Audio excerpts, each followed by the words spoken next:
अस्सलाम वालेकुम गाइस। उम्मीद है कि आप सब लोग ठीक होंगे, खैरियत से होंगे। एक बड़े गैप के बाद एक बार फिर आपकी खिदमत में हाजिर है। जैसा कि आप जानते हैं कि तुर्की बुर्सलारी यानी टर्किश गवर्नमेंट की जो स्कॉलरशिप्स हैं उनके 2023 और 24 एकेडमिक ईयर के लिए उनका ऐलान कर दिया गया है और 10 जनवरी से 20 फरवरी तक इसके इस टाइम के दरमियान आपने अपनी एप्लीकेशंस को उनके ऑनलाइन पोर्टल पे सबमिट करवाना है। तो एप्लीकेशंस के हवाले से बहुत सारे सवालात थे, कुछ रिक्वेस्ट आई थी कुछ हमारे व्यूअर्स की। तो सबसे पहले तो जनरल इन्फॉर्मेशन इसके बारे में कि ये स्कॉलरशिप है क्या और कौन कौन अवेल कर सकता है, कौन इस अपॉर्चुनिटी को अवेल कर सकता है। अंडर ग्रेजुएट, ग्रेजुएट और डॉक्टोरल प्रोग्राम्स ये ऑफर करती है। मतलब आप अपना बैचलर्स करना चाहते हैं, आप अपना मास्टर्स करना चाहते हैं, या इवन अगर आप अपना पीएचडी करना चाहते हैं तो आप इस स्कॉलरशिप को हासिल करने के लिए आप एलिजिबल हैं। तो अंडर ग्रेजुएट प्रोग्राम यहाँ पर 4 साल का है, जिसपे 1 साल लाइक 4+1 इट मीन्स कि 1 साल का आपको पहले टर्किश लैंग्वेज का कोर्स करवाया जाता है तोमयार में। क्योंकि पहली चीज तो ये कि टर्किश के बगैर आप यहाँ पे सर्वाइव भी नहीं कर सकते, बहुत मुश्किल है। दूसरी चीज ये कि जो इनके ज्यादातर प्रोग्राम्स होते हैं, तकरीबन कह लें कि 66-70% प्रोग्राम्स वो टर्किश लैंग्वेज में होते हैं, तो लिहाजा टर्किश लैंग्वेज इसके हवाले से बहुत ज़्यादा ज़रूरी है। अलबत्ता अगर आपका प्रोग्राम इंग्लिश में भी हो, अगर आप इंग्लिश में भी सिलेक्ट करते हैं तो उसमें भी आपको 1 साल टर्किश पढ़नी ज़रूर होती है और वो एट द एंड आपके लिए ही फ़ायदेमंद होती है वो चीज़। तो बहरहाल अंडर ग्रेजुएट 4 साल का है। इसके अलावा like other than the Turkish courses के अलावा मास्टर्स का 2 साल का और पीएचडी की 4 से 5 साल की लिमिट होती है, जिसके अंदर आपने अपनी पीएचडी कंप्लीट करनी होती है। इसके बाद कौन कौन अवेल कर सकता है, तो इसमें जो अंडर ग्रेजुएट के लिए अगर आप अप्लाई करना चाहते हैं तो आपके एफएससी में या आपकी इंटरमीडिएट में आपको एटलीस्ट 70% दरकार है, और अगर आप मास्टर्स या पीएचडी के लिए अप्लाई करना चाहते हैं तो आपको आपकी जो ग्रेडिंग है उसके हिसाब से एटलीस्ट 75% दरकार होती है इसमें अपॉर्चुनिटी को अवेल करने के लिए। इसके बाद अगर हम इसकी बात करें फॉर एग्जांपल कि जो जनरल रिक्वायरमेंट्स के अलावा आपको हेल्थ सर्टिफिकेट वगैरह, लेकिन वो बात की बात है। इसके अलावा एज लिमिट है। जो अंडर ग्रेजुएट स्टूडेंट्स हैं उनकी एज की मैक्सिमम लिमिट 21 ईयर्स है। उनकी यानी कि लिमिट है कि वो 18 साल से 21 साल के दरमियान होने चाहिए। और जो मास्टर्स के लिए स्टूडेंट है उनकी मैक्सिमम एज लिमिट 30 साल और पीएचडी स्टूडेंट्स के लिए मैक्सिमम एज लिमिट 35 साल है। इनकी ये चीज़। इसके अलावा आपको एप्लीकेशन के आपके दो प्रोसीजर्स होते हैं, जो कि शायद मैंने लास्ट टाइम बताया भी हो इस चीज़ का। एक होता है आपकी दो पार्ट होते हैं एप्लीकेशन के, सॉरी। आपका एक पार्ट होता है आपकी जनरल पर्सनल इंफॉर्मेशन का, जो कि एवेलुएट होती है। उसके बाद फिर वो वाले फेज खत्म होने के बाद आपकी दूसरी जो एप्लीकेशन की जो मेन पार्ट है आप उसकी तरफ जाते हैं।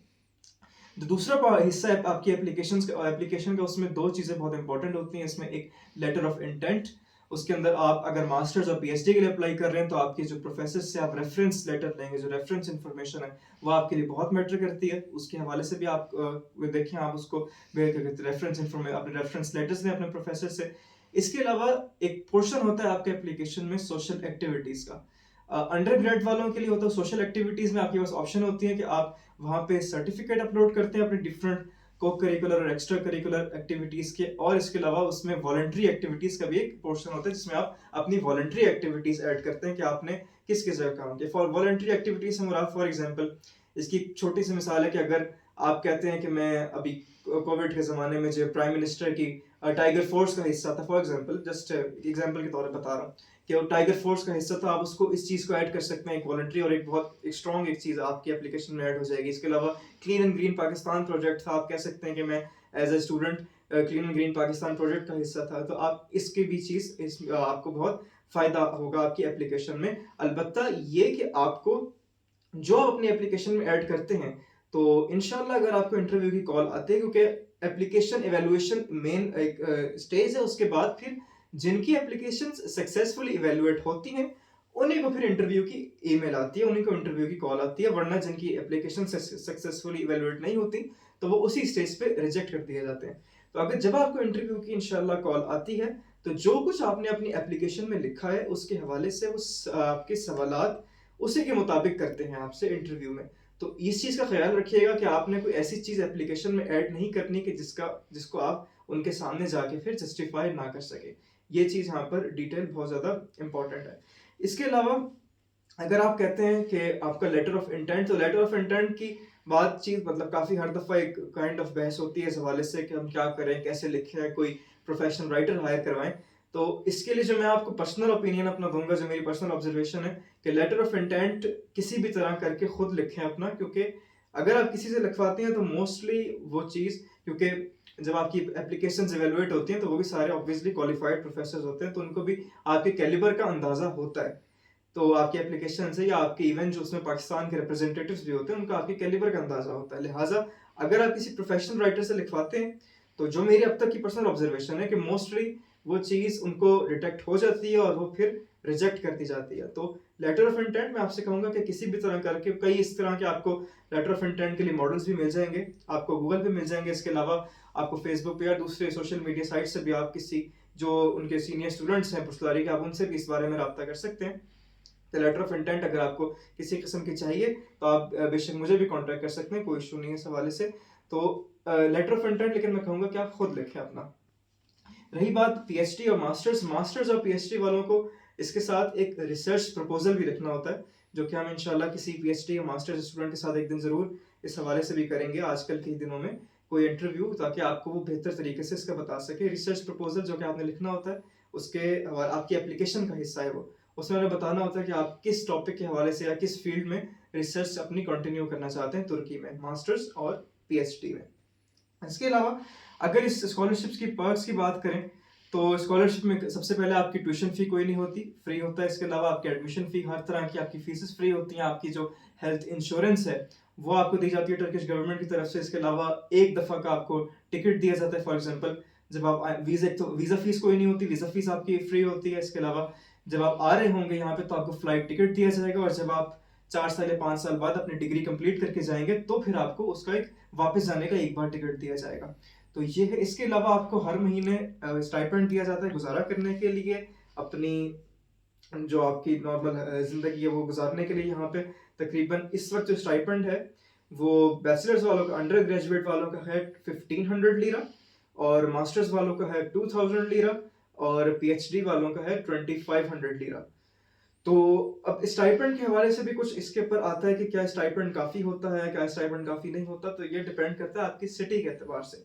फॉर एग्जांपल अगर आप इस्तांबुल में रह रहे हैं तो इस्तांबुल में ऑब्वियसली फिर ये चीज़ थोड़ी सी नाकाफ़ी हो जाती है। लेकिन अगर बाकी शहरों में, अगर आप किसी मतलब फॉर एग्जांपल कोनिया में है, एस्की शहर में है, त्राबजून में है, इस किस्म की सिटीज़ में तो आपको शायद इतना प्रॉब्लम ना हो। इवन अंकारा में भी काइंड ऑफ कह लें कि आप ब्रेक इवन पे रह सकते हैं इन पैसों में। तो इतना इशू नहीं स्टाइपेंड का, कुछ ज़्यादा कम नहीं है। लेकिन ये सिटी टू सिटी वेरी करती है ये चीज़। इस बारे में आपको पहले से इत्तला होनी चाहिए। इसके अलावा अकोमोडेशन प्रोवाइड करती है स्कॉलरशिप आपको। जो बैचलर्स स्टूडेंट्स हैं उनको 5 साल तक डॉर्मेट्री प्रोवाइड की जाती है, जबकि जो मास्टर्स और पीएचडी के स्टूडेंट हैं उनको 1 साल के लिए डॉर्मेट्री प्रोवाइड की जाती है, और उस 1 साल के ख़त्म होने के बाद वो आपको हाउस रेंट अलाउंस देते हैं। आपको अलाउंस देते हैं, फिर आपने अपनी रिहाइश का यानी आपको एक्स्ट्रा पैसे दिए जाते हैं, जो कि इस वक्त 2000 लीरा दिए जा रहे हैं। मतलब फॉर एग्जांपल मास्टर्स वालों का स्टाइपेंड 2000 लीरा है, और उनकी रिहाइश का इंतजाम करने के लिए उनको 2000 लीरा एक्स्ट्रा दिया जाता है, जिसके अंदर अंकारा जैसे शहर में रिहाइश अरेंज कर ली जाती है। कोई इतना इशू नहीं होता इस हवाले से। बाकी यहाँ पर यूनिवर्सिटी का किस तरह पहुँचना, आपकी ट्रांसपोर्टेशन वगैरह, तो ट्रांसपोर्टेशन यहाँ पे बहुत पाकिस्तान की निस्बत तो ख़ास तौर पे बहुत ईजी है, ख़ास तौर पे स्टूडेंट्स के लिए। अक्सर शहरों में जिस तरह बड़े सिटीज़ हैं, इस्तांबुल है, अंकारा है, तो यहाँ पर पब्लिक ट्रांसपोर्ट का निज़ाम बहुत अच्छा है इस हवाले से। बसेस भी हैं, मेट्रो ट्रेन्स भी हैं, और फिर आपको कार्ड, आपका स्टूडेंट कार्ड है वो अलग बनता है, जिसके ऊपर आपके स्पेशल स्टूडेंट पैकेजेस भी आप उसको अवेल कर सकते हैं, ताकि आपको फाइनेंशियली ज़्यादा इशू ना हो इस हवाले से। तो ये जनरल बातें थी जो आपको बताना ज़रूरी था। इसके अलावा जो अगर आप एमबीबीएस या बीडीएस या कोई मेडिकल प्रोग्राम करना चाहते हैं तुर्की में, तो उसके लिए आपको जो परसेंटेज चाहिए अपने एफएससी में वो एटलीस्ट 90% चाहिए, और 90% में सिर्फ आपकी वो काफ़ी नहीं है। इसके अलावा आपके पास जो सोशल एक्टिविटीज़ हैं, जो एक्स्ट्रा करिकुलर सर्टिफिकेट्स हैं, वो भी आपके पास होने चाहिए, क्योंकि अंडर ग्रेजुएट के लिए वो एप्लीकेशन का, जिसे कहते हैं एप्लीकेशन का मेन हिस्सा होती है वो चीज़। इसके अलावा वर्क एक्सपीरियंस की भी उनके पास ऑप्शन होती है कि आप वो भी अपना ऐड कर सकते हैं, अपनी सीवी भी ऐड कर सकते हैं। अलबत्ता वर्क एक्सपीरियंस मास्टर्स और पीएचडी वालों के लिए ज़रूरी है। मतलब ज़रूरी से मुराद ये कंपलसरी तो उनके लिए भी कंपल्शन तो नहीं है, लेकिन उनकी भी एप्लीकेशन को ये चीज़ बहुत स्ट्रेंथ फराहम कर सकती है। इसके अलावा बात टर्किश लैंग्वेज के हवाले से कि हाँ, कोर्सेज यहाँ पे जैसे मैंने बताया पहले ही, अक्सर कोर्सेज टर्किश लैंग्वेज में होते हैं, लेकिन अगर आप इंग्लिश में रखना चाहते हैं कोर्स, तो आपको पास टॉइफल या जो आपकी यूनिवर्सिटी की रिक्वायरमेंट होगी उसके हवाले से आपको फॉर एग्जांपल टॉइफल का, या इसके अलावा उसके अलावा भी कुछ एग्जाम्स वगैरह, for example middle east technical university का यहाँ पे वो सेट मांगती है आपका एडमिशन के लिए, तो आपको उस यूनिवर्सिटी के हिसाब से एक्स्ट्रा एग्जाम स्कोर्स भी जमा करवाने पड़ते हैं। लेकिन अगर आप एग्जाम स्कोर्स जमा नहीं करवा सकते, टोएफल की मैं बात कर रहा हूँ, तो अगर नहीं करवा सकते तो उसमें भी कोई इशू नहीं है, लेकिन ये कि फिर आपका प्रोग्राम इंग्लिश में नहीं होगा, ऑब्वियसली आपको फिर टर्किश में पढ़ना पड़ेगा। और यहाँ पे अक्सर पाकिस्तानी, इवन अक्सर जो इंटरनेशनल स्टूडेंट्स हैं वो टर्किश में ही अपनी स्टडीज उन्होंने कंटिन्यू की हुई हैं, क्योंकि वो आपको 1 साल पहले टर्किश पढ़ाते हैं। तो ये सारा कुछ इस तरह से चलता है, टर्किश में पढ़ ली जाती है, कोई इतना ज़्यादा इशू शायद आपको ना फेस करना पड़े, लेकिन इट डिपेंड्स ऑन यू। तो ये कुछ बेसिक इन्फॉर्मेशंस थी जो कि आपको देना ज़रूरी था।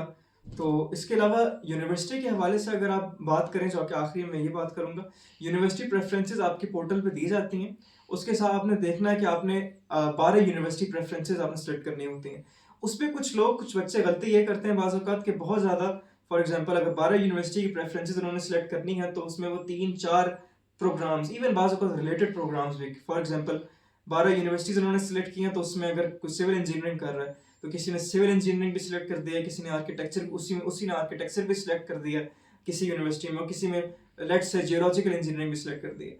तो आपने ये काम नहीं करना, क्योंकि अगर आप ये करते हैं तो मोस्टली प्रोबेबली वो आपकी एप्लीकेशन को रिजेक्ट कर देते हैं, या इवन एप्लीकेशन एक्सेप्ट हो भी जाए तब भी वो आपसे इंटरव्यू में ये जाके पूछते हैं कि उनको जो परसेप्शन जाती है कि ये क्लैरिटी नहीं है इसके माइंड में इस हवाले से। तो लिहाजा आपने प्रोग्राम अपना एक ही सिलेक्ट करना है। तो चाहे जो भी हो, कोई इंजीनियरिंग हो या जो भी हो, प्रोग्राम आपका एक ही होना चाहिए। अलबत्ता आप उसमें प्रेफरेंसेस, यूनिवर्सिटी प्रेफरेंसेस 12 सिलेक्ट कर सकते हैं, आपके पास मैक्सिमम गुंजाइश 12 होती है, जिनमें से 6 आपने, जो 6 है उसमें आपने अंकारा, इस्तांबुल और इज़मीर, 6 यूनिवर्सिटीज़ आपने इन शहरों में सिलेक्ट करनी होती हैं, और अगर आप बाकी 6 यूनिवर्सिटीज़ आपने किसी छोटे शहर में सिलेक्ट करनी होती हैं, ये रिक्वायरमेंट होती है तुर्की बुर्सलारी की।